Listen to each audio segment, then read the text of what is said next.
आज अदालत ने सुनवाई में इस मामले में कई अहम टिप्पणियां की। कोर्ट ने केंद्र सरकार को 7 दिन में जवाब दाखिल करने का निर्देश दिया है और अगली सुनवाई तक वक्फ बोर्ड या केंद्रीय वक्फ परिषद यानी कि बोर्ड या काउंसिल में कोई भी नई नियुक्ति न करने का आदेश भी दिया है और इसके साथ साथ वक्फ बाय यूजर संपत्तियों को डी नोटिफाई न करने का आदेश भी आज सुप्रीम कोर्ट ने दिया है।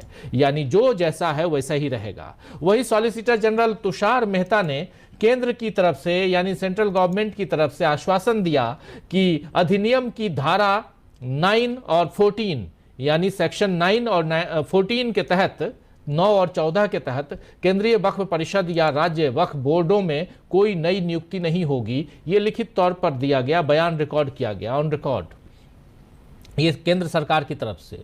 इन धाराओं में, इन सेक्शंस में गैर मुस्लिमों को बोर्ड में शामिल करने का प्रावधान है। केंद्र को याचिकाओं पर जवाब दाखिल करने के लिए 7 दिन का समय दिया गया है और याचिकाकर्ताओं को केंद्र के जवाब की समीक्षा के लिए 5 दिन का समय मिलेगा। इसके बाद अंतरिम फैसला आएगा। वक्फ संशोधन अधिनियम मामले की अगली सुनवाई 5 मई को होगी। इस बारे में अभिषेक मनु सिंघवी, जो इसी मसले पे एडवोकेट के रूप में मौजूद भी थे कोर्ट नंबर 1 में, जहां सुप्रीम कोर्ट में चीफ जस्टिस ऑफ इंडिया यानी संजीव खन्ना और उनके 2 साथी जस्टिस संजय कुमार और जस्टिस के.वी. विश्वनाथन, ये तीनों मिलकर इस पर सुनवाई कर रहे थे, इन तीनों की बेंच। और यहां अभिषेक मनु सिंघवी भी मौजूद थे, उन्होंने भी हस्तक्षेप किया। लेकिन उसके बाद अभिषेक मनु सिंघवी आए अपने मुख्यालय कांग्रेस कार्यालय। आप जानते हैं कि कांग्रेस के ये प्रवक्ता भी हैं और 4 बार के सांसद, राज्यसभा से वकील तो हैं ही। इन्होंने क्या कुछ कहा, क्या बातें कही हैं, जरा ये सुन लीजिए।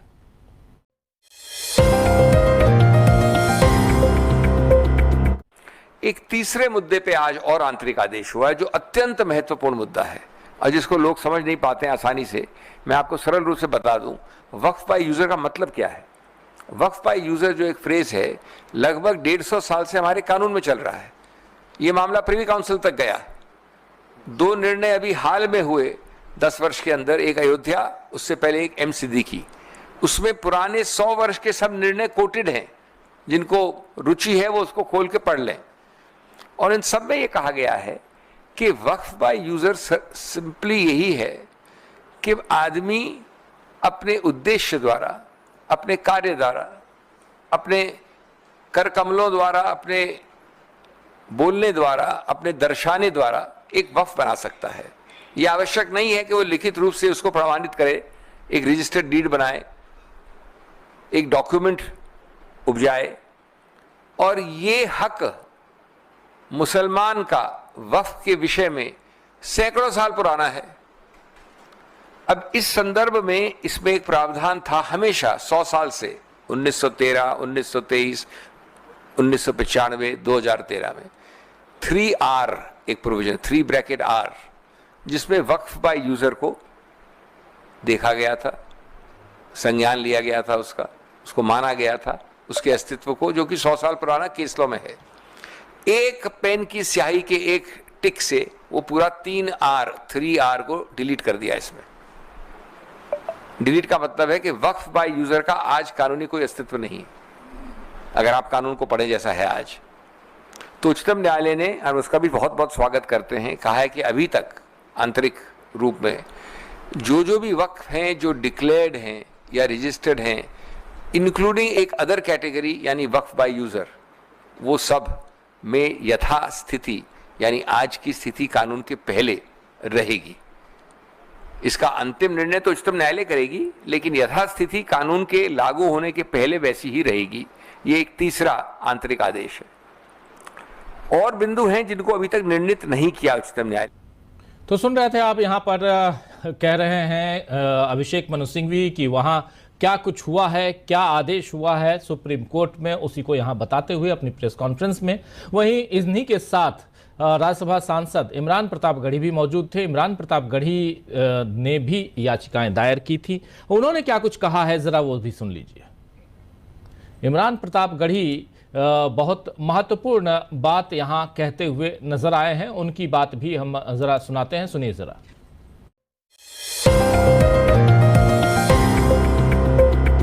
एक याचिकाकर्ता भी रहा हूं इस मामले में। तो आज माननीय उच्चतम न्यायालय का जो अंतरिम राहत का आदेश है, उस पर मैं माननीय उच्चतम न्यायालय का शुक्रिया भी अदा करता हूं और राहत की सांस भी लेता हूं कि वक्फ कानूनों में जो संविधान विरोधी संशोधन किए गए थे, उस पर आज माननीय उच्चतम न्यायालय ने कई सारे बिंदु हैं जिस पर रोक लगाई है अगले आदेश तक। तो जेपीसी में जो सुझाव विपक्ष के तमाम सांसदों ने दिए थे, जिसे नकार दिया गया था, संसद में बहस के दौरान लोकसभा और राज्यसभा में जो सुझाव विपक्ष के सांसदों ने अपने डिबेट के दौरान रखे थे, जिनको नकार दिया गया था, सरकार ने बिल्कुल नहीं सुना था, उन तमाम पहलुओं को लेकर के कई सारे याचिकाकर्ता जो माननीय उच्चतम न्यायालय की चौखट तक गए। तो आज माननीय उच्चतम न्यायालय ने जो फैसला दिया है, हम उस अंतरिम राहत के लिए उनका शुक्रिया अदा करते हैं और हमें पूरा विश्वास है कि आने वाली अगली सुनवाई में हमें और राहत मिलेगी, क्योंकि यह संविधान के मूल पर हमला था, किसी धर्म विशेष, किसी वर्ग विशेष का मामला नहीं था। यह संविधान की जीत है और हम बतौर कांग्रेस पार्टी, मैं बतौर अल्पसंख्यक विभाग के अध्यक्ष के और एक सांसद के बतौर मैं ये कहता हूं कि कांग्रेस पार्टी ने संविधान बनाने, बचाने और संवारने की पूरी जिम्मेदारी हमेशा उठाई है और उसे हमेशा उठाएगी। तो आज के इस फैसले पर मैं बहुत आभारी हूं माननीय उच्चतम न्यायालय का और इस फैसले का स्वागत करता हूं खुले मन से। और अभिषेक मनु सिंघवी जी का धन्यवाद कि बहुत जोरदार तरीके से आपने माननीय उच्चतम न्यायालय के समक्ष दलीलें रखी, जिसको बहुत सारे बिंदुओं पर माननीय उच्चतम न्यायालय सहमत रहे। तो आप सारे मीडिया के साथियों का आभार भी प्रकट करते हैं। ये मसला किसी एक वर्ग विशेष का नहीं है। जलते घर को देखने वालों, फूस का छप्पर आपका है, उसके पीछे तेज हवा है, आगे मुकद्दर आपका है। उसके कत्ल पे मैं भी चुप था, मेरा नंबर अब आया, मेरे कत्ल पे आप भी चुप हैं, अगला नंबर आपका है। तो एक एक करके संविधान को कुचलने की हर सरकारी कोशिश के खिलाफ इस देश के हर नागरिक को खड़ा होना पड़ेगा।